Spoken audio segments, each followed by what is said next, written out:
السلام علیکم ویورز.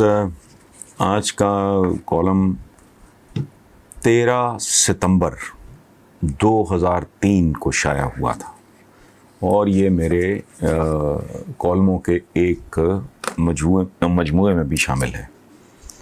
اس کا عنوان ہے اپنے گریبان میں جھانکنا.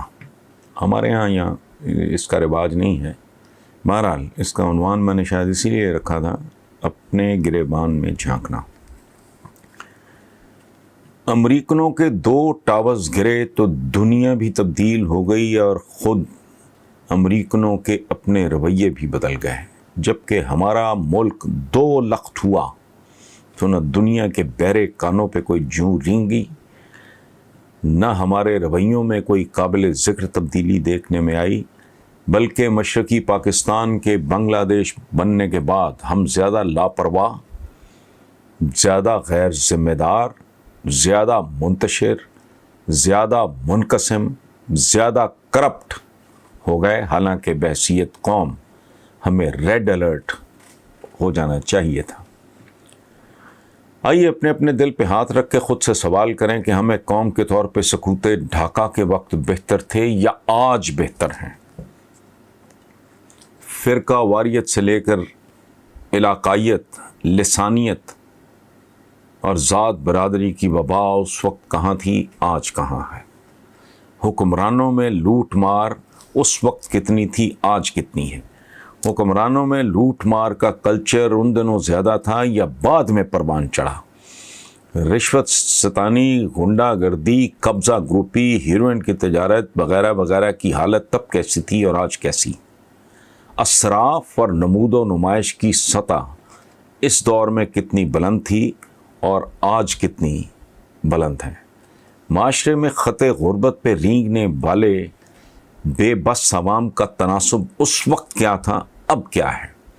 امن و امان کی صورتحال تب اچھی تھی یا آج اچھی ہے. ریٹ ریس یعنی پیسے کی دوڑ تب بھی تھی یا بعد ازاں ایجاد ہوئی. ایک دوسرے کی دید، لحاظ، محبت، مروت، عدل، احسان اور صلہ رحمی کی کیفیت تب خوشگوار تھی یا آج ہے.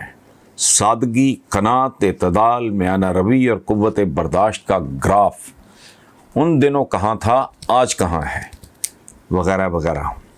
حکمران طبقات کا رونا تو روتے ہی رہتے ہیں. میرا آج کا سوال صرف اتنا ہے کہ سکوت ڈھاکہ والے سانحہ سے عوام نے کیا سبق سیکھا، ان کے رویے میں کون سا انقلاب آیا. ہم اجتماعی طور پر بہتری کی طرف گئے یا بدتری کی طرف. حالانکہ بحیثیت قوم ہماری حالت اس شہزادے سے کچھ مختلف نہیں جو بے بسی سے کہتا ہے میں سازشوں میں گھرا ایک یتیم شہزادہ، یہیں کہیں کوئی خنجر میری تلاش میں ہے.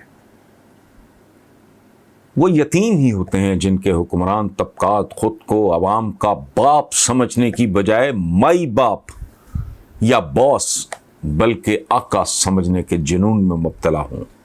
کیا ہم نہیں جانتے کہ 1990 میں اسلام آباد دہلی کو یہ پیغام بھیجنے پہ مجبور ہوا کہ اگر اسرائیل نے ہم پہ حملہ کیا تو اس کے ذمہ دار آپ ہوں گے اور بمبئی صفحہ ہستی سے مٹا دیا جائے گا. منصوبہ یہ تھا کہ اسرائیلی طیارے اسرائیل سے روانہ ہوں گے اور بھارت میں دوبارہ ایندھن بھروا کے کہوٹہ پہ حملہ کریں گے. کیا ہم نہیں جانتے کہ اس سے پہلے اور بعد میں کیا کچھ ہوا اور کتنی مرتبہ ہم نیوکلیئر جنگ کو چھوتے ہوئے گزر گئے.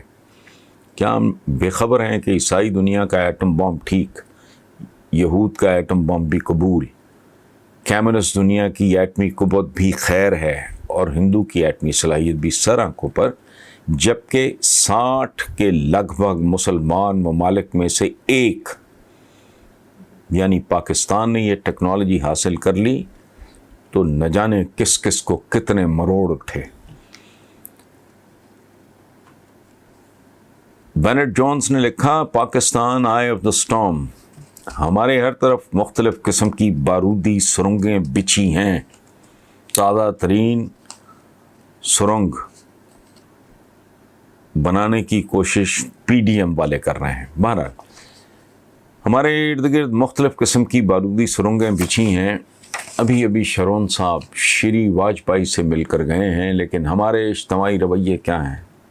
صرف 2 عمارتیں گرنے سے امریکی قوم کی نفسیات، اصطلاحات، تلمیحات، عادات اور ترجیحات بدل گئیں۔ تو ہمیں تبدیل ہونے کے لیے کون سا سانحہ، کون سا حادثہ درکار ہے؟ میں نے ایک بار لکھا تھا کہ پاکستان کے حکمران طبقے آتش فشاں کے دھانے پر بیٹھے پکنک منا رہے ہیں۔ میں نے غلط لکھا تھا۔ صحیح تو یہ ہے کہ عوام بھی ان کے ساتھ اپنی اپنی اوقات کے مطابق نان چھولے، چکن کڑھائی اور بالٹی گوشت کھا رہے ہیں۔ حکمرانوں کو کوستے کوستے سوچا منہ کا ذائقہ تبدیل کرنے کے لیے اپنے اپنے گریبان میں کیوں نہ جھانک لیا جائے۔ مجھے تو منظر کچھ اچھا نہیں لگا۔ آپ کیسا محسوس کر رہے ہیں؟ مجھے ضرور بتائیے۔ Thank you very much.